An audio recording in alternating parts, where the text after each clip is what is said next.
Hello, my name's Dr. Matt Kapp, and in this video, we're going to have a look at how we plan for quality differentiated teaching practice in relation to the Australian Curriculum Science using the Universal Design for Learning framework. There are a number of steps involved in developing quality differentiated teaching practice. They are teachers working collaboratively. There's significant research out there that shows that when teachers work collaboratively, they become better at their profession, and they're more accurate in terms of the use of the curriculum and more targeted in the strategies they use, and it ensures consistency of practice between classrooms. The next step is that teachers collaboratively need to deconstruct the Australian curriculum in terms of the content descriptors and the achievement standards. They need to, in relation to the content descriptors and achievement standards, once they've deconstructed those, they need to identify the common characteristics of the students in their classroom. Once they've identified the common characteristics, they need to discern the strengths and functional impacts associated with those common characteristics. Then, knowing the strengths and functional impacts of their students, they need to identify teaching strategies that are explicitly tied to their students' strengths and functional impacts. And the Universal Design for Learning framework supports teachers in this problem-solving process. Then they need to embed both the deconstructed Australian curriculum and the UDL aligned strategies into the explicit instruction or direct instruction model. And we're going to have a look at this video and how to do this process. So the steps in deconstructing the Australian curriculum are to identify the relevant content descriptors and achievement standards that are going to be deconstructed. So then the first step is to deconstruct the content descriptors to identify the essential knowledge and skills. Teachers then need to identify the associated achievement standards that students will demonstrate evidence of learning against, and identify any relevant cognitive verbs and important terminology in the achievement standards. The teachers then go to the Australian Curriculum website and define the cognitive verbs and important terminology to work out what the students actually need to demonstrate and not demonstrate as evidence of learning against those achievement standards. So let's go through this process and look at how we do it. So when we think about Australian Curriculum Science, we're going to focus on Year 7. So the first step is to identify the content descriptors that teachers will teach and model for the students, because the content descriptors in the Australian curriculum are what teachers teach and model, and the achievement standards are what students provide evidence of learning against. So the first step is to go to the Australian Curriculum website for science and identify Year 7, go to the content descriptors and identify what the teachers are going to teach the students. When they've identified the content descriptors, it's really important to start to deconstruct those. So in this example video, we've identified a number of content descriptors that we're going to teach and model for the students. Knowing the content descriptors and what they're asking us to teach is really important, because that helps us deconstruct and identify what is the essential knowledge that we're going to contextualize for our learners and what is the essential skills that we're going to model. Because there's a tendency as teachers is to add superfluous things to the teaching process, either because I've taught science for a long time, or I love teaching science and these things are valuable to me, so I'm going to teach them to the students. But if they're not in the approved curriculum, because we know that the Australian curriculum is written in a developmental way, that these might be barriers to the learning process. So once we've identified the content descriptors, we need to start deconstructing them to identify the essential knowledge and the essential skills. To do this, we can go to the elaborations and have a look at what they tell us. We don't have to cover it all because there's a lot there, but it gives us ideas about the essential knowledge and skills. Once we look at the elaborations, we can start to deconstruct those content descriptors into those knowledge and skills. So once I've looked at those 3 content descriptors, I've worked out what is the essential knowledge that I need to contextualize for my learners. Going back to the elaborations and back to the content descriptors, I can work out then what is the essential skills I need to model for my students.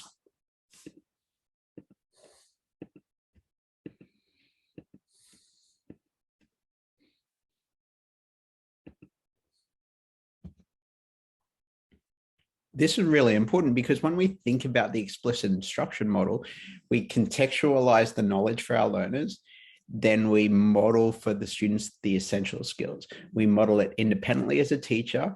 As we model those skills, we're talking out of cognitive thought so the students can see what we're doing and hear what we're saying so they can connect our internal thoughts with what we're demonstrating. Then we do it with our students. So we model again, this time involving our students in that process. So once we've identified the relevant content descriptors and we've deconstructed those into the essential knowledge and skills, we need to identify the associated achievement standards. We go to the Australian Curriculum website, always going to the website because it's the latest up-to-date version of the curriculum because we're up to version 8.4. There is a risk that if we go to other things, we might be working off an older version of the document, or we might be working off something that was created by someone that might not be tied to the current version of the curriculum. So we go to the Australian Curriculum website, identify Year 7 science, and we look at the achievement standards and we discern the achievement standards that are connected to the content descriptors that we're teaching. You've got to be really careful because the way that the Australian curriculum is written is sometimes the content descriptors that we teach aren't actually assessed in the year that they're taught. They actually might be assessed in the next year because it might not be developmentally appropriate for students to provide evidence of learning at this time against those content descriptors. So it's really important that we have a good understanding of the Australian Curriculum website.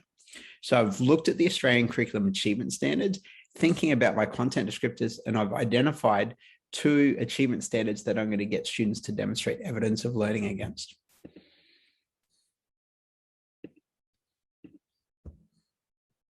Once I've identified those achievement standards, I need to start to deconstruct them to work out what is it essentially that the students need to provide evidence of learning against. There is a risk that there's a barrier to the learning process if we add things to these achievement standards that aren't explicitly there. To deconstruct them, we need to follow a number of steps. So the first step is to identify in the achievement standards the cognitive verbs. So those verbs that are associated with cognitive processes that the students will demonstrate as evidence of learning. And I've highlighted these yellow. So I find it really important if you look for the cognitive verbs in the achievement standard and you highlight them, then you also need to look for what is that essential key terminology? What are those essential things that students need to demonstrate evidence of learning against to say that they're at standard against this Year 7 Australian Curriculum Science? And I've highlighted those green. Then we start to go to the Australian Curriculum website, looking at the glossary, defining what those cognitive verbs mean and any essential terminology.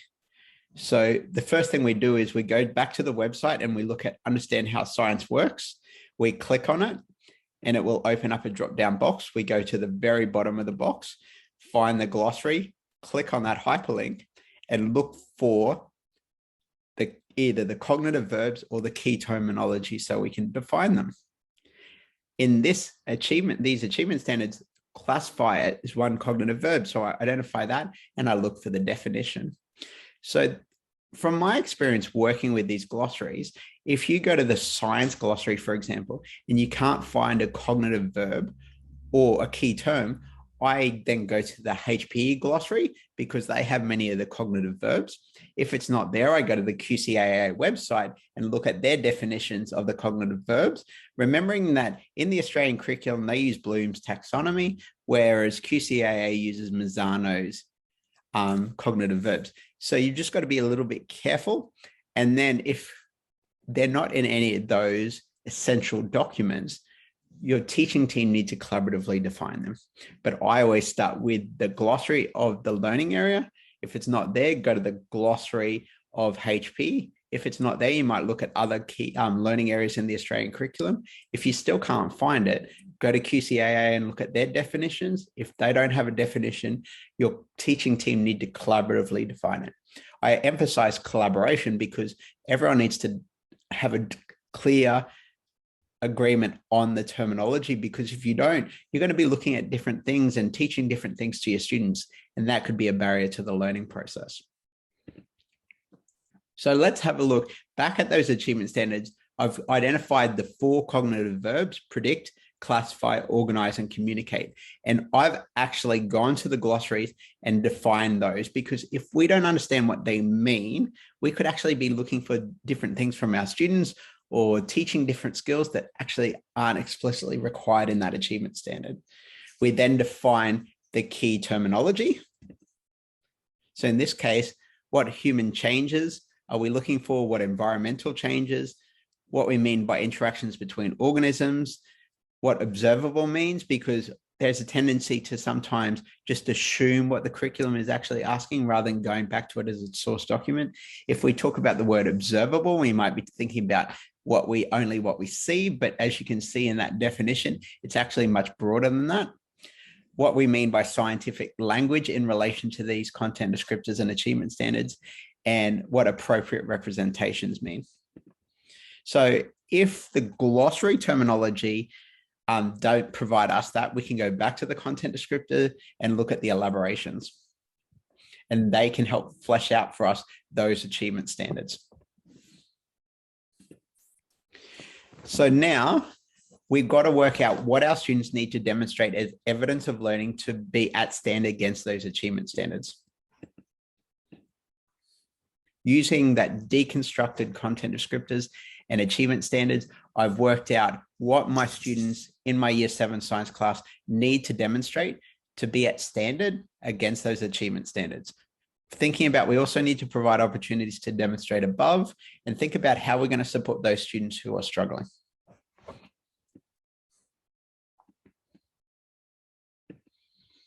So once we've deconstructed the curriculum, because research suggests that incorrect use of the approved curriculum could be the first barrier to the learning process, next process we need to follow is to think about the students in our class. So we need to think about the learners in our classroom. The first thing we need to do when we're thinking about a class is think about what are the common characteristics we see within that group of learners. We're not thinking about individuals, because when we think about individuals, we start to move from quality differentiated teaching practice or universal design for learning into differentiated instruction, or you might say that tier 2 and tier 3 model of the response to intervention model. So we need to think about what are the common characteristics we see in our learners. Once we think about those common characteristics, we need to discern what are the strengths associated with those common characteristics that we see in our learners, and what are the functional impacts. Another word for functional impact might be barrier. We use the term functional impact because that's what we see in the nationally consistent collection of data for students with disability. Once we've identified those, we then start to problem solve around pedagogical strategies that we can use to support our learners to overcome those barriers to the learning process and harness those strengths. And that's where the Universal Design for Learning framework comes in. So let's have a look at how we do that. So I always find that thinking about 3 common characteristics is a good way to start.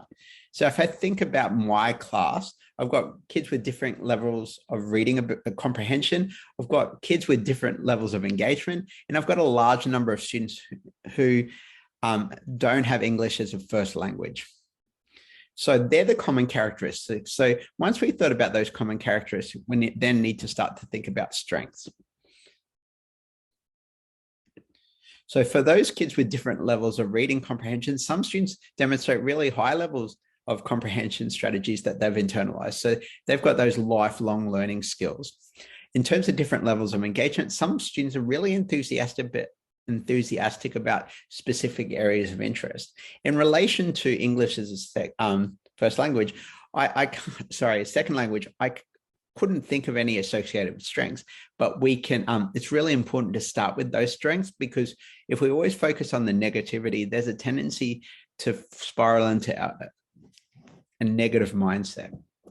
So once we've identified those common characteristics and associated strength, we then need to think about what are the potential functional impacts of those common characteristics. So for kids with different levels of reading comprehension, some have difficulties reading more complex text in English, and some misunderstand content in text.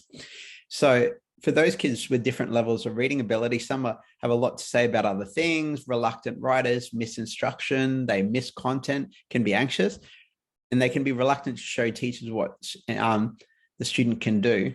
And for those kids who English is not their first language. Some have difficulties reading more complex texts in English, some misunderstanding of content and misunderstanding of instructions.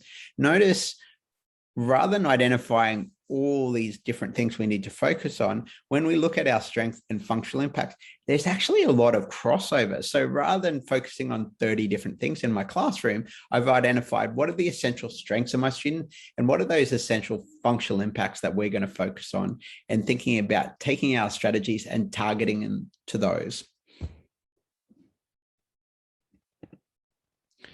In relation to the nationally consistent collection of data for students with disability, which is a funding model for schools, we can use this process to identify students' functional impacts at that quality differentiated teaching practice level. So by doing, we do this by identifying the functional impacts that relate to students with disability, and we can just put their initials to show that we're mapping out their functional impacts. I always use initials because if you write their full name of a student and it's kind of gets left on a teacher's desk or something, you've got a breach of confidentiality. So I always use their initials. So in this case, with different levels of reading comprehension and different levels of engagement, I've identified the functional impacts for MJ and AB, who are students with disability in my class. Notice that I haven't put any initials down here around English as a not being a first language, because the NCCD is about students with disability, not about other students who receive personalized learning in our classes. And there are a lot of students who receive personalized learning, but the NCCD is specifically about disability. Now that we've identified our common characteristics, our associated strengths and functional impacts, we need to problem solve around strategies that we can tie to those. And this is where the UDL framework becomes very useful. The UDL framework is not a set of strategies, but a problem-solving tool that when we think about our students' strengths and functional impacts, we can look at the framework and solve around strategies that can be used to target those. If you're like many teachers who find that this is a bit cumbersome, you can actually, there's a great website called the UDL Goalbook Act that gives you thousands of strategies that are tied to the UDL framework. You could look through some of those strategies, and there's probably a lot of strategies that you've tried before, and take those and connect those to your students' strengths and functional impacts. So let's look at how we do that now. So for students who have different levels of reading comprehension, and some students demonstrate really high levels of comprehension, and other students struggle with more texts and misunderstand the content in those texts, we could use lots of visuals and concrete materials. We could use e-readers or immersive reading in OneNote. We could do joint readings, highlighting nouns, verbs, and objects, different colors. We could highlight difficult words in text, and then look for contextual clues within that text. And if we can't find it, shoot that word into Google Images and have a look at what the word pictures are and come up with a definition together, create some mind maps, Freya models, and Venn diagrams, or do some joint writing using colored scaffolds. But these are targeted strategies because we've thought about the common characteristics of our students, their associated strengths and functional impacts. Around different levels of engagement, some students are very enthusiastic, others have a lot to say about other topics. Reluctant writers, miss instructions, miss content, can be anxious, and reluctant show teachers what they can do. We could write the instructions on the whiteboard if students miss. We could film our modeling and send it to students. We could use a visual schedule. We could use an if-then reward strategy. If you do this, then you get this reward. Provide students with any PowerPoints used in the class, or we could use speech-to-text software or dictation in OneNote. For kids who English is not their first language, and so they struggle with those more complex texts in English and misunderstand content and instructions, we could once again look very similar characteristics to those students who struggle with reading comprehension. So what that means is we're not doing 30 different things for 30 different students. We're actually identifying what are those targeted teaching strategies that we could use to support our learners. The only difference for this students for whom English isn't a first language, we could actually allow them in OneNote to take an English text, convert it to their first language, read it, and then come back to English to help clarify that understanding. So now that we've identified the content descriptors we're going to teach and model, the achievement standards students are going to demonstrate, and we've deconstructed those. We've thought about our common characteristics, strengths and functional impacts, and problem solved around targeted strategies. We now need to embed all of this into the explicit instruction model. So we know that Vygotsky and others talk about the importance of contextualizing knowledge, then modeling for the students, me independently talking out my cognitive thoughts so students can see what I'm doing and hear what I'm saying, so they can connect what I'm thinking to what I'm doing, and then doing it with the students, pretending you could pretend that you forgot what to do and ask them to help out. Moving into group work where students work collaboratively, and then independent work. So it's kind of a cycle. So what we need to do is we need to take everything we've deconstructed up to now and put it into this model. So when in the contextualization area, we think about the essential knowledge from the content descriptors that we've deconstructed, and we put it into this part of the lesson sequence. This wouldn't be one lesson. It might be a week of lessons. It might be a month of lessons. Whilst it's a generic approach, this framework, you could put it into whatever sort of planning document you use. In the teacher modeling, we take the essential skills from the content descriptors and put them in there. And we can see the essential knowledge and the essential skills from the modeling. We then take the evidence of learning from the achievement standards, and this is what the students demonstrate whilst they're working in groups, because you want them working towards the achievement standard, because everything is then evidence of learning to make a judgment against the approved curriculum. If you've got the kids working towards the content descriptors, it provides you no evidence of learning for them. And we take in that from what we deconstructed earlier.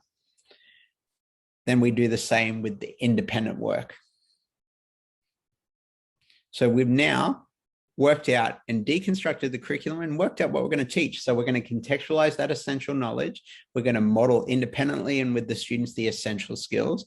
Then during group work and independent work, the students are working towards essentially what the achievement standards are asking, not what teachers believe they need to do, but going back to the achievement standards and deconstructing them. Now we've done that for curriculum, we've also got to do it for our targeted teaching strategies. So during the contextualization stage, we go back to the strategies that we've identified, and we identify what would be useful during the contextualization of knowledge, because not all of the strategies that we identified will be useful all the time.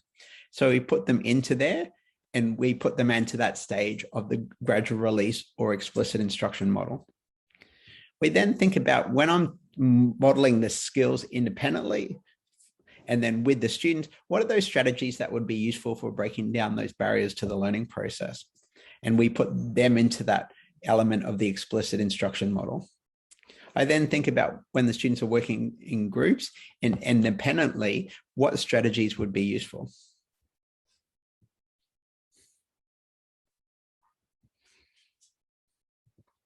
Notice that during each one of those stages of the explicit instruction model, the strategies change, because the strategies are not always going to be useful. When I'm contextualizing the knowledge, the strategies I use there will be different to the strategies I use when I'm modeling a skill.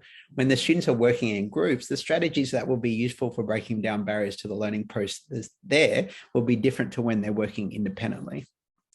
So that's the process by which we develop universally designed or quality differentiated teaching practice lessons at that tier 1 element of the response to intervention model, because researchers shows that if we don't have good inclusive first teaching at that tier 1 level, we might move into tier 2 and 3, but they won't work because tier 1 good first teaching might have been all that is needed. So hopefully you found this video useful of how to do the process. I'd strongly encourage you to look at the rest of our social media pages, looking for more of these videos. And if you're interested in us at Capitalize Education developing some of those instructional videos for your staff, reach out to us, contact us on our social media pages. We're always happy to work with other teachers. Thank you for joining us this afternoon.